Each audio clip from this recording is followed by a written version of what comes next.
Becoming sustainably human at work isn't a small undertaking. It often means letting go of systems and behaviors that don't serve us individually or collectively. So, what do we do as individuals, as groups of folks, as leaders? How do we carve out space for our humanity while making sure we're not the only ones? How do we thrive in the workplace while not imagining we have to be superhuman? How do we cultivate spaces that are generative and healing, creative and extraordinary? I don't have the answers to those questions. And to be fair, I don't believe one human can ever have all the answers to those questions. I'm working through them every day. This podcast is an invitation for you to join me on my quest. I've asked my teachers to share their wisdom with you, and here we are. This is Sustainably Human at Work, and I'm Liz Wiltsey. Welcome, everyone, to the podcast today. I get to welcome my friend Marie Poulin, who is someone who works deeply with systems for your business and your life to make sure you're getting what you want out of it. Her tool of choice at this moment is Notion, and she's my Notion fairy godmother. Personally, she runs a fantastic course called Notion Mastery. And I've really invited her today to talk about what that looks like for people. So Marie, thank you for being here. Thanks for having me. I'm excited. So one of the things that I love about your program is that it's really about how do you find what works for you and the tools that you can use. So how did you start realizing what you needed via Notion?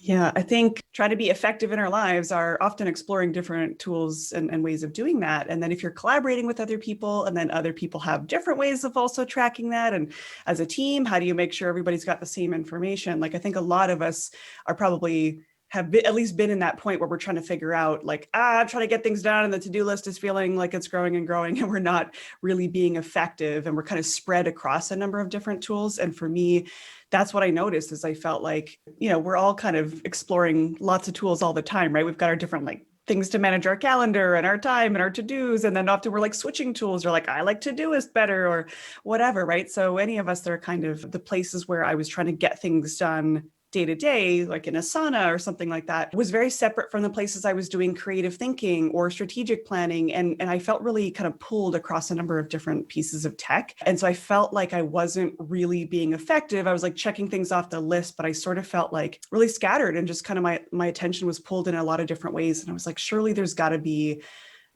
some better way of doing this. How do you make sure that your day-to-day actions are really moving you toward your long-term legacy work, body of work stuff? And so for me, when I discovered Notion, I was so excited to have this place that I could have a mix of the really messy thinking and the stuff that's strategic planning is messy. It's not so linear, and a place where I could also track that day to day. And so for me, Notion was that creative tool that kind of helped me start to pull those things together. And it felt like it just calmed my brain. And I was oh, I'm not a total scattered mess. I just hadn't found a tool that kind of reflected the way it felt like my brain worked.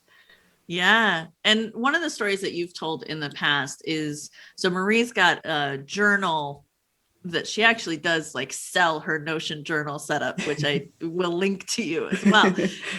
And it is deep and exciting, but in it, there's a place for 3 words about your day. So how, and you've told a story about that sort of shifting for you and some of your work. Can you tell us about that? Yeah, so I've been keeping a daily journal, which I was never able to do before Notion. And I think that's part of the reason I get so excited about the tool is it's allowed me to just get more visibility into what do my days look like? When am I feeling in flow? How happy am I? How effective am I? What does that all mean, right? It's a lot of existential tracking basically that happens inside my journal, but it's really fun. I just think these tools have the potential to be used well, right? If we use them with intention. And so I was just paying attention to, I would give every day 3 words that kind of describe how I feel.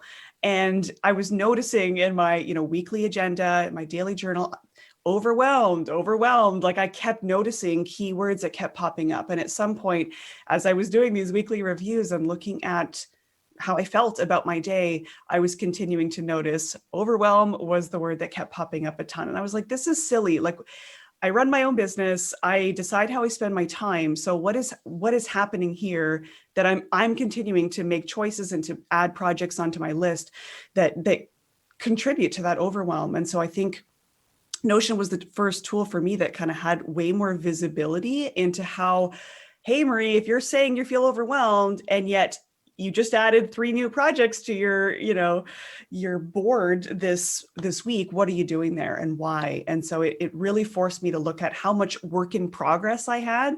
And a lot of us, I think, have a ton of projects in progress that we don't really realize they're a project because they're just kind of things we've committed to, but haven't really all put in one place.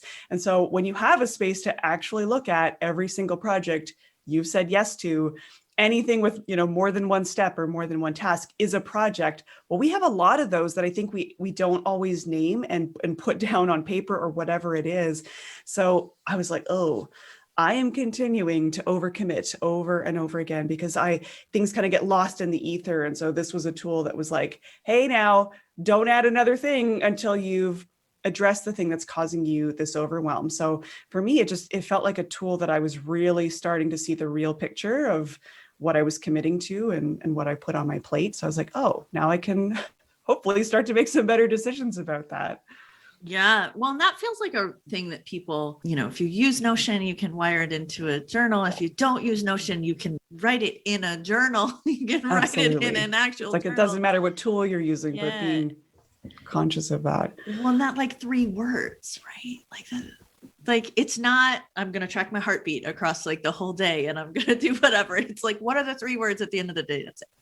Just take a pulse. How are you feeling, right? Like something in the morning, something in the afternoon, in the evening, just what were 3 words that kind of encapsulate how you felt about the day?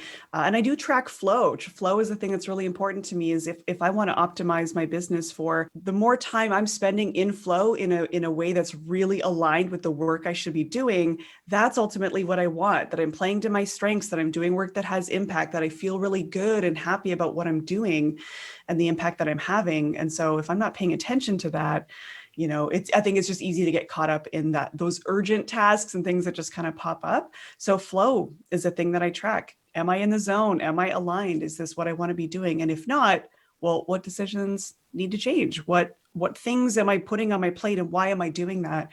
And yeah, maybe some things need to change to start accommodating for how do you want to feel at the end of the week? Burnt to a crisp is not one of those things that I want to keep feeling over and over again, right? Yeah, I say run over by a truck. Same idea. Yeah, same idea. Yeah.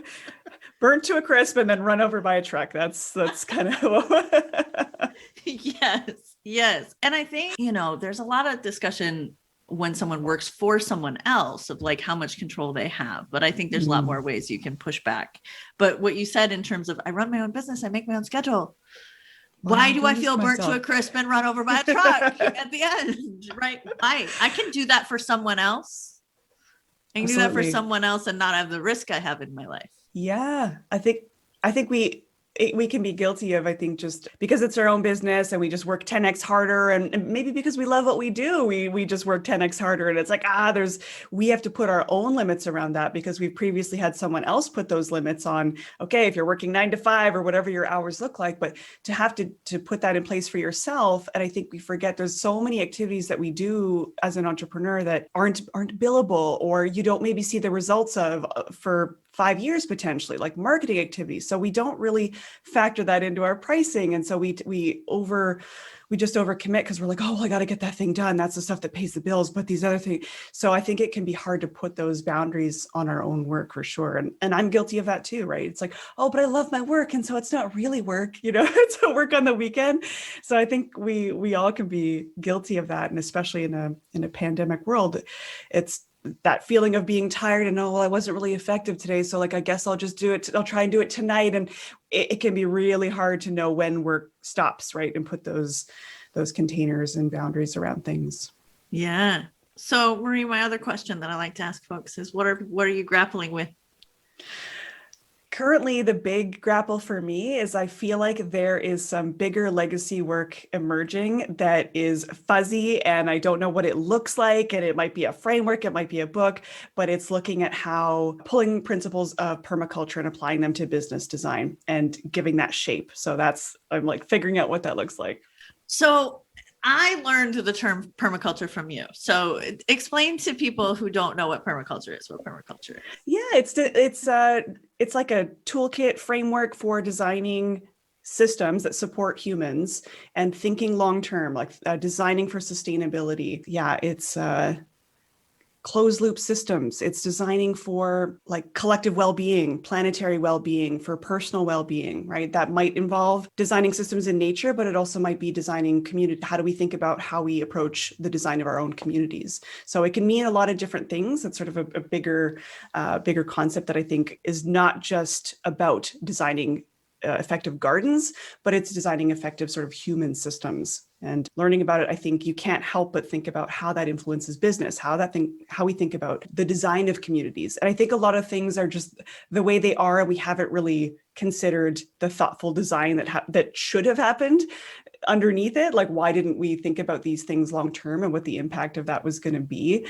So it's something I'm really curious about. Just thinking, how do we approach the design of our collective well-being? Yes, this is a perfect place we're going to end right there. Thank you, Marie. Thank you for being with me. Thanks so much for having me. Full show notes for this and every episode are available at futureproofskillslab.com/podcast.